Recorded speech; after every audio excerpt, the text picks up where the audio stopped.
Help support the show by joining the Patreon or becoming a YouTube member. Also, hit that like button and subscribe if you want more Browns-focused content. You know, it's been a few weeks, actually a few months since the last time I was able to get this guest on. Ladies and gentlemen, Brad Ward from Browns Film Breakdown. Brad, how you been, man? I've been excellent. Happy holidays, Q. Definitely. Happy holidays. Definitely. All right, man. Let's kind of just jump into it because the last time we talked, I think Dylan was still the starting quarterback for the Cleveland Browns. They have since moved on from Dylan to Shedeur. Right around the time that I thought we both thought he would get in maybe after that Baltimore game. Yeah, it was right after we talked. I think he got in. Yeah, so right around then. Now we're looking at what he's done so far. Let's just kind of talk about what your feelings are about Shadore, what he's put on tape, and that part of it so far. So I will admit that.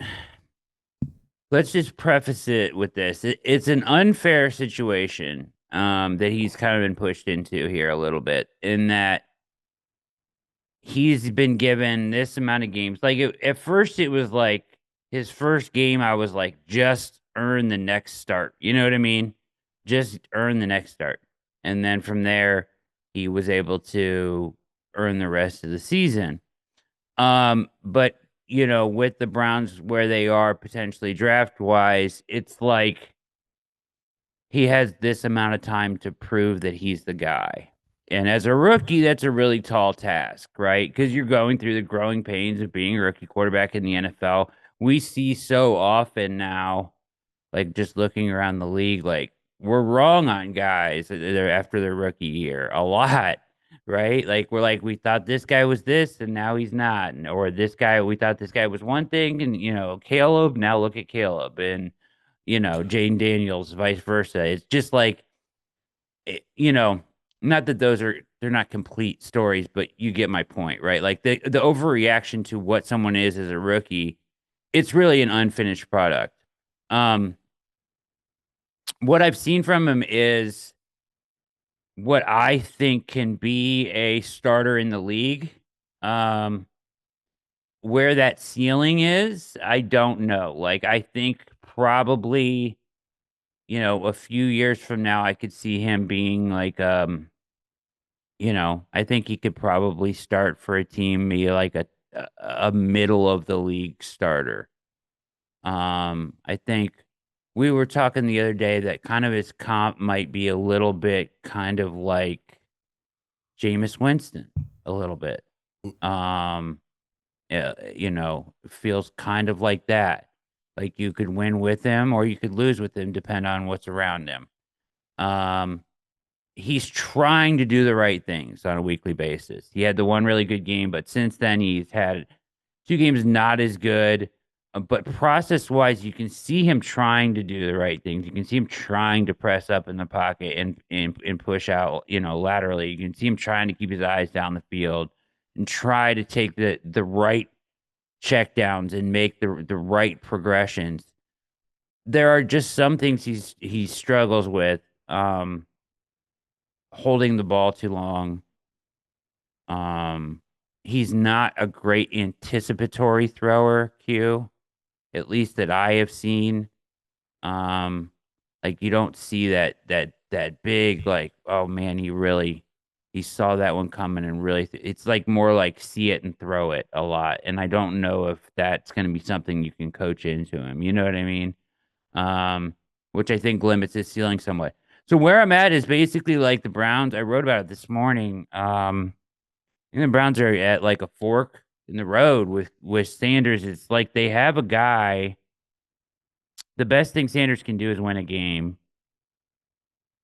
in these last 2 games and force the Browns out of position to draft either Dante Moore or Fernando Mendoza. Because I think that if they don't have to trade to take one of those 2 guys, it's a no-brainer for me. I think I'm taking one of those 2 guys, and because I think their ceiling is significantly higher than Shedeur's, and I think both guys can be real dudes in the NFL. Um, and that's where I'm at. So, but if Shedeur were to win a game, or the Browns were to screw around and win a game, and you forced yourself into like the 5th or 6th pick, now, now I think you are kind of forced to run it back with him next year, with Shedeur as the guy. Like, I don't know. Like, I don't think you want to spend the assets in an offseason where you really have so much to do on offense.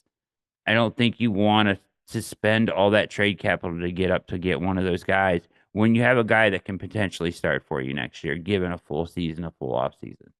Well, I think there's going to be some external factors that really determine this, right? Because it looks Head like coach. There's going to be a new coach, right? Maybe. More than likely. I hope. There's going to be a new coach there. And I do wonder, somebody coming in from the outside, how they feel looking into this Shedeur thing, how much of an appetite they're going to have for that. That's exactly it, right? Like, they've got to be back channeling stuff now. Well, and it's not like you want to limit your head coach selection, right, by how much of an appetite do you have for this guy we took in the 5th round last, right? Like, I think there's a possibility you could hire somebody and they have no appetite for this Shedeur thing. Agreed. And they don't stick around for it, right? Or Andrew tries to like keep him on the roster, but the coach, like, it could become like a Tua, Brian Flores situation where it's like, oh, he just clearly does not want to play this guy, because he does not want to deal with all the stuff around him. There's a lot of variables there, right? I think for Shedeur, the magic number's been 2. I think he needs to win 2 games in order to play the Browns completely out the conversation, because then you're talking about 7th, 8th pick in the draft. But because the Browns have that tiebreaker, if they end up with 4 wins, they could still end up with like the 3rd pick of the draft. It could. So if you're Shedeur, it's probably win 2 more, because the trade up from 3 to 2, depending on like if it's the Giants at 2, could be something to where it's just a part of a bigger deal for the Giants, right? Like, okay, we can move to 2 to 3 and 3 to 4 or 3 to 5 or whatever it is. Yeah, I'll listen to that. It also, it's once again, I think you nailed it with the head coach. Like, if they are going to make the change at head coach, and I really hope they do, although I've seen signs that maybe they won't, I hope they do, that you're back channeling with agents for their appetite for what they envision this to be. Do they have an appetite for the job in Cleveland?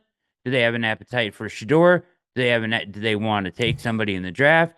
Like, what is their vision, and does it align with what the Browns have, draft capital, salary cap wise? Like, they have to make this all work. So the guy coming in has to basically be like kind of in line with what they have available day one. I think the only way for Shedeur to have, like, to be perfectly honest, I think it would take an internal hire for Shedeur to be in a comfortable place. So, like, if Tommy Rees, I don't recommend this at all, but like if Tommy Rees got elevated to head coach, can't see it happening. Don't see that happening, but that would be something where I'm like, okay, I think they're gonna bring in Tommy Rees, and I think they'll run it back with Shedeur, and they'll be fine with that. I think anything outside of that, it's going to be tricky, because the Browns have to sell this job, and they have to make this job look appealing. Yeah. And the number one selling point to the Browns job, as it stands right now, where it looks like they're going to get a top 2 pick, we'll see what they do to finish out the year. The number one selling point is, hey, you get to pick your quarterback. Yes. We're going to take a guy. We're going to take a quarterback. We're going to go all in on him. And we're going to start a new window around that quarterback. And we have a really good defense.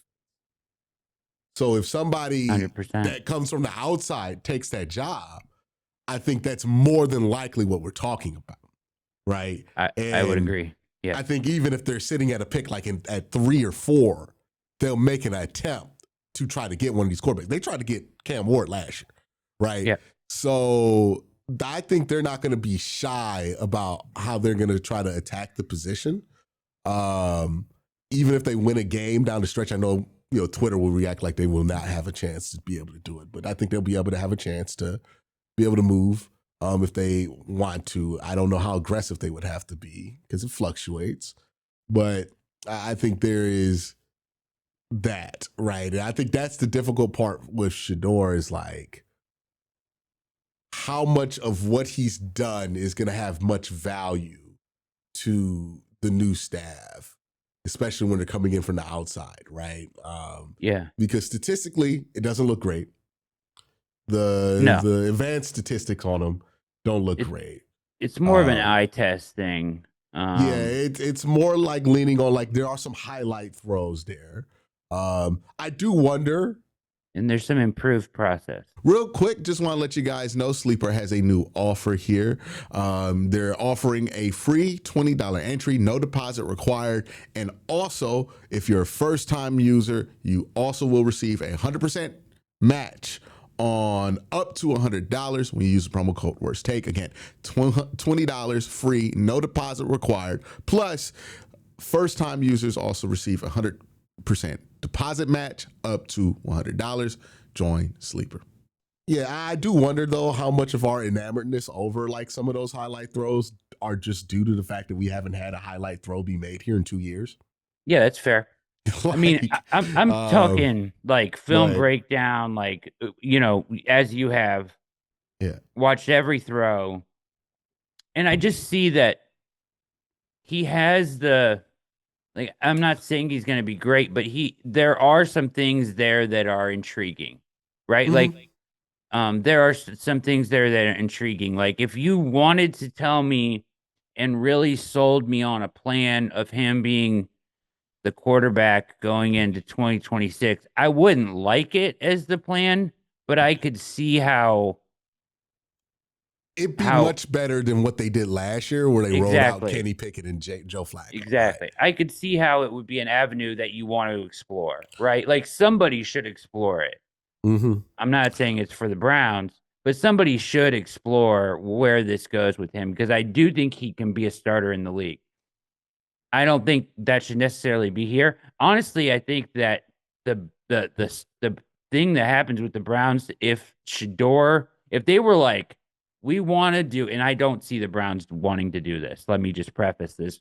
I think the Browns, like you said, are looking highly at the top of the draft, and I think that's strongly probably the smartest move too. But if they said, we've seen enough, we want to give him 17 more games, we want to give him a full offseason, I think they would probably just keep Stefanski. You think so? So yeah. You think they're going to keep Stefanski? No, only if they wanted to keep Shedeur as the guy. Yeah, it's so weird how that works, right? Because if you listen to everybody from the outside, he's the sabotager, right? Yeah. But that's not really true, though. Yeah. I mean, I think that's all narrative. I think his best chance to be the starter next year is if either Stefanski stays or somebody from his staff stays, right? Because those are people who have been putting in the work with them. And they have, like, I'm not going to say what I know about, like, the relationship. I don't know if it's good or bad or not. But it's like there is the sunk cost fallacy, right? Where it's like you have put a lot of time into developing him as a staff, Bill Musgrave, Tommy Rees. So, like, there's going to be some reluctance to kind of let go of that. But if everybody's gone, then everybody's gone. Which, let me be clear, should be the case. Like, everybody should be gone. We've seen a big enough sample size. They need a new voice. They need a new direction. And I'm all about making that change. And I do think that part of selling this job, I think you laid it out perfectly, is having a high draft pick that you can take the quarterback you want. I think that these last two games, though, are just the wrench in that. Like, if somehow, like, the Ravens go on Saturday night and they lose to, and they go and they screw around and they lose to the Packers on Saturday night, and then on Sunday, for whatever reason, the Steelers don't feel like they have to play their starters, and it's like Mason Rudolph and a shell of the Pittsburgh Steelers, and somehow you beat them, and then you get a shell of the Bengals in Week 18 because they don't want to play Joe Burrow. Like they could. I hope they don't screw it up. I'm begging they don't screw it up. I want them to lose these games so badly, Q. Just to have a nice, easy pick of one of these guys at the top of the draft because I like both of them. But they could screw it up. I could see it happening. Yeah, I think Pittsburgh's going to play their starters no matter what, just because they're not going to find out until it's like they're not going to find out till Saturday. By the time that game happens, they've already game planned, already did a week of practice. It's fair. They're not going to just pull that and then not play their starters. And Mike Tomlin's pretty adamant on not benching his starters till week 18, the last week of the season. So I don't think they go 2 weeks in a row without playing guys. And I hope you're right.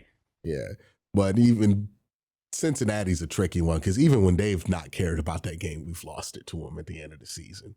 We'll see what happens here. But yeah, that's the thing. I do think, like, if we want to talk about with Shedeur as a prospect, I think there's been some good things that we've seen, right? You talk about it. He has made some throws that make you feel like there's more there than just like a regular 5th round pick or a day 3 pick in general. I do think that there have been, he's a natural playmaker. I think that's the best thing you could say about him is he's naturally adept to making some plays. He's a better runner than I realized. Yeah. I thought he was going to be slow coming out of college. Yeah. He's much faster than I thought he was. I think I have a couple of big concerns with him. Yeah. The pre-snap stuff with him seems a little wonky. Yeah. Like a lot of the pre-snap work, it just seems iffy. The post-snap processing, it doesn't seem to be there. There are a lot of times where he just looks at something and he can't read it and he just throws it anyway. Like there's a lot of questionable decisions. Yeah.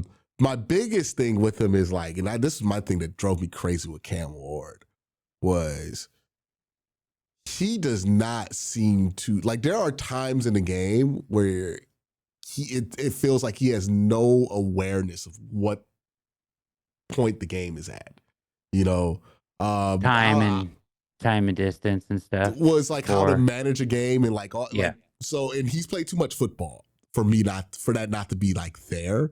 Like the Tennessee game, right? Browns are up by like 3. It's like the third quarter. Yeah. It's like a 3rd and 12. It's low percentage of making it. He decides to YOLO a ball up in the middle of the field. Yeah. And it's like, why in the world would you do that? And there have been enough decisions like that concern me. I think the obvious thing too is like, how does he play versus better teams versus the teams that he has played that were like the few teams he's played that were at the bottom of the draft order. I think the games that he had good performances in were the Raiders game and the Titans, right? Yeah. And then you look at the rest of the teams he's not played well against, they're all over 500. And you can go back to his college career, right, where he wasn't very impressive versus good teams in college football. I don't think he beat a team that finished the season ranked in his college football career. And I think the most wins of a team had that he won against was 8 wins, maybe more if you count North Dakota State, but that's FCS school. But yeah, that was always my big red flag with Shedeur, was like, hey man, when the talent gets ratcheted up, will he be able to do it? Yeah, and it's I think he just needs to develop his meat and potatoes to his game. Mm-hmm. But the truth about that is that takes forever. It does. Right? Like Geno Smith takes real time. Geno Smith is somebody who is very similar. Right? Where it's like Geno had those wild throws. He could break the pocket and do some amazing things. But Geno, very early on in his career, just didn't know how to stay on the field because he couldn't play in structure or he wasn't good enough at being on time. And that took forever for him to develop, right? Yeah. And I think that's the biggest thing. And it's like, for me, I feel like Shedeur would make a lot more sense on a team with a quarterback. Like if this were like Philadelphia has like Tanner McKee. They love Tanner McKee down there in Philly. They're excited about what he's doing, but he's not going to have to be their starter anytime soon, right? Yeah, it's just so hard to imagine him. Like it's part of why I think he fell in the draft is I just don't think any team can imagine him as the backup with all the noise that comes with him. Yeah, and it's like, how would you want him to be your backup quarterback? That's inviting so much drama. Yeah, well, it's you're either just gonna have to hope that him being the backup long enough is gonna mute out all the noise, or that the number one pick being ahead of him is not gonna be like. I think the number one pick being ahead of him is a little bit different than Dillon Gabriel and Joe Flacco, right? Like I think the Browns kind of invited the worst of the drama because like you have Dillon Gabriel ahead of him. There's not gonna be a lot of pushback to defend Dillon Gabriel, to put Shedeur, to have him over Shedeur, right? But I think there will be more people willing to push back and be like, no, Dante Moore went number 1, number 2 in the draft. They picked him. That's the guy that they're committed to. That does make sense. As for whereas with Dillon, it didn't. You think they keep him? So say they take Dante Moore, right? Mm-hmm. You think they keep Shadore around as his backup? I don't know. Because, I think they trade him. Like, if we're just talking what he's done and what he showed, yes, you would want to. You would want to. It's I just like how, again, it goes to that, like how much of an appetite does whoever the head coach is have for this? How much of it? Because we know Andrew Berry has an appetite for it. Andrew Berry does not give a fuck about any of this. It's right? insane. Like, that's insane. He's insane. Like, yeah, I don't. For better or worse with these things, Andrew Berry has proven that he will just sit in it. Like, sometimes it works out, sometimes it doesn't. The Myles Garrett thing's a perfect example of it working out, right? Yeah. Just all the negative press in the world, he just sat in that shit. He just didn't care, right? David Njoku wanting out, he just sat in it, right? Bringing in Deshaun Watson, he just sat in that. Like, he will just sit in this, right? I think the head coach, their stomach for this, probably going to be the determining factor there.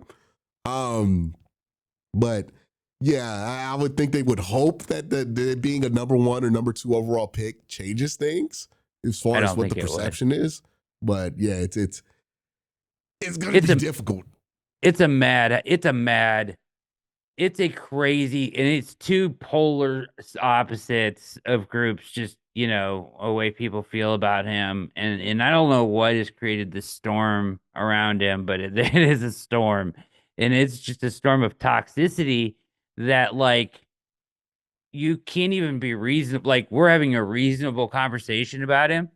People will come down on this conversation on both sides of it, just mad as hell, right? Yeah, we'll get called haters and writers at the same time, right? Like I get in the same show, I get called making excuses for him and hating him. So, and like, it's crazy. And that's just wild. He's just that polarizing figure, and he has this cult-like following. So, and I just don't know if you want to put